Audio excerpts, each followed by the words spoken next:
Noong isang buwan, isa umanong sikretong selda na bisto ng Commission on Human Rights sa Manila Police District Station 1. Dahil dito, sinibak ang station commander na si Superintendent Robert Domingo at kanyang mga tauhan. Pero base sa investigasyon ng PNP Internal Affairs Service, walang basihan para sila isampahan ng reklamong administratibo. Kaugnay po niyan, makakasama natin ngayon sa studio si Attorney Alfegar Trayambulo, Inspector General ng PNP IAS, at sa kanyang kauna-unahang live interview, mga kapuso, maaari rin po kayong lumahok sa ating diskusyon. Mag-tweet lamang po gamit ang hashtag na AskNTG. Magandang umaga po sa inyo, Attorney Trayambulo. Magandang umaga sa inyo, Sir Howie at Ma'am Cara. Okay, sir, for the record po ba, masasabi po bang legal itong seldang nadiskubre ng Commission on Human Rights sa MPD Station 1? Ganito po, ma'am. Yung una, yung nasabi niyo yung pagsibak, na yan po ay standard operating procedure. Pag nag-imbestiga tayo, alisin yung mga taong involved sa issue para hindi makapag-influence ng result ng investigation. Then, as to the legality nung na-discovering silda ng CHR, ito po, ma'am, ay nasa angkop sa kapangyarihan ng korte kasi ito po ay legal. Sila po yung nag-interpret kung yan po yung na-discover ng CHR ay papasok po doon sa pinagbawal ng ating batas na Republic Act 9745 on anti-torture. So based po sa inyong investigation, mako-consider po ba itong secret detention cell o hindi? Ma'am, ang aming investigation, kaya pupunta kami, ayon sa Republic Act 8551, Section 39, yung paragraph D, na kung by incident na kung saan ang isang detainee ay nagkakaroon ng serious physical injuries, mag-iimbestiga po ang IAS. Yun po yung aming authority, kaya kami pumunta. Opo.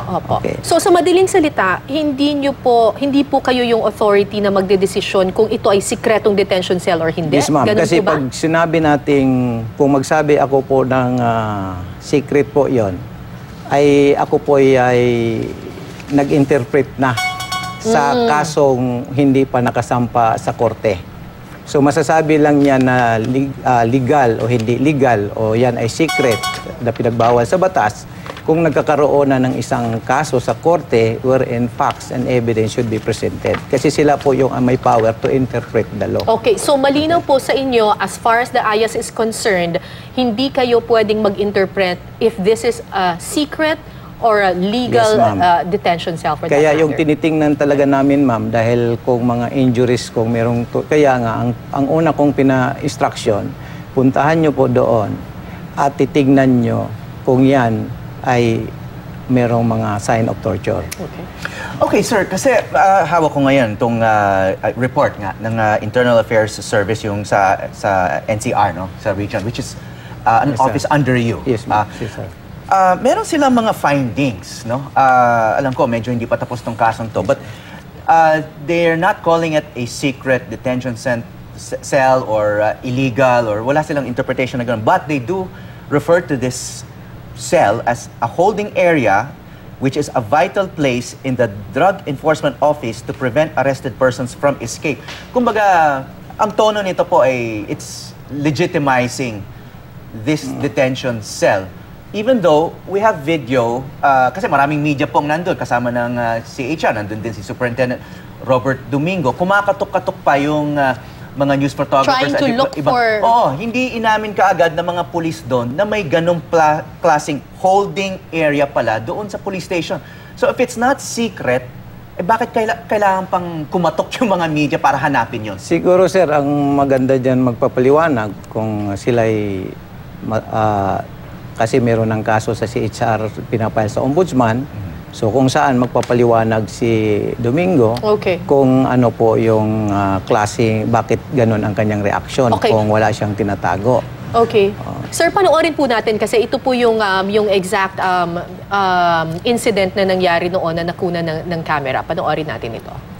Doon sa... Hindi, ma'am, kasi dito ma'am ipaprocess, tapos pag natapos may process, ililipat na sa regular jail. Bakit sasabog ito kung walang apoy? Paano sasabog siya? Ito yun. Alam ko ito yun. Ano yun, sir? Meron ito dito, pare. Pumatok kayo dyan.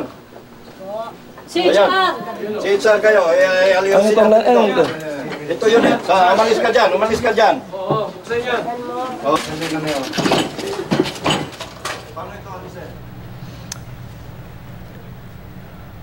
Alright. So sir, ganun po yung eksenang nangyari nung time na yon na nagpunta doon yung CHR at saka yung media. Mukhang nag-uusap pa yung CHR at saka si... Yung naka-blue, yun ang taga-CHR Correct, na abogado. No? And then, yung police naman yung kausap niya. Obviously, doon na sa video. Doon na discover. The police themselves did not, sila yung hindi na pinakita itong holding area na to. It was left up to the media and the CHR themselves para hanapin at sila mismo yung nagtulak ng bookcase. Kaya parang medyo strange itong finding ng IAS, ng office nyo, na holding area to na mukhang a vital place. Parang legal at legitimate itong area na to. So, unahin ko muna, sir, no, na ganito po yon. Yan po ay fact findings lang, investigation. Ngayon, kung ano po yung kanilang nakita doon, subject to our evaluation, kung kami ang humawak ng kaso. So, meron kaming mga pre-charge investigator dyan, titingnan kung wala ngang mga kasalanan. Yung mga ano. Kung merong kasalanan, ipapile namin.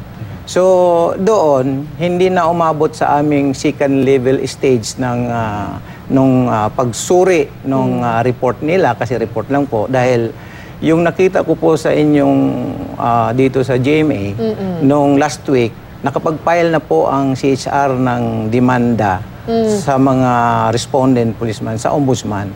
Kaya I immediately instructed yung leader ng fact-finding team na i-forward na po yung kaso sa ombudsman dahil meron tayong tinatawag ng exclusivity of jurisdiction. Kung sino yung unang humawak ng complaint, siya po ay hahawakan niya ang kaso hanggang ito ay ma-dispose. So sa madaling Excluded salita, na lahat yung iba. Sa madaling salita, hindi na kayo nag-file ng case dahil nauna na yung Opo. CHR. Kaya para makatulong, o kung ano man yung makukuha nila doon sa aming investigasyon, pinapa-forward ko po. Kaso lang, nung hindi pa na-forward, umabot na yung subpoena sa ombudsman requiring to forward all the documents gathered in our fact findings investigation. So kaya po, hindi ako makapagsabi na agree ako dyan dahil isa-subject pa namin yan sa evaluation ng aming pre-charge. Yung patulad ng fiscal pre-charge investigation. So ito pong si Superintendent Robert Domingo, maibabalik na po ba siya sa MPD Station 1 since tapos na yung investigation ng Internal Affairs Service? Yan po, ma'am, ay nasa discretion po ng MPD District Director. Kasi siya po yung mag-assign ng mga tao kung saan po sa tingin niya ay nakakatulong sa misyon ng PNP. Okay. And with that, maraming salamat po sa inyong paliwanag. Attorney Alfigar Triambulo, Inspector General ng PNP Internal Affairs Service.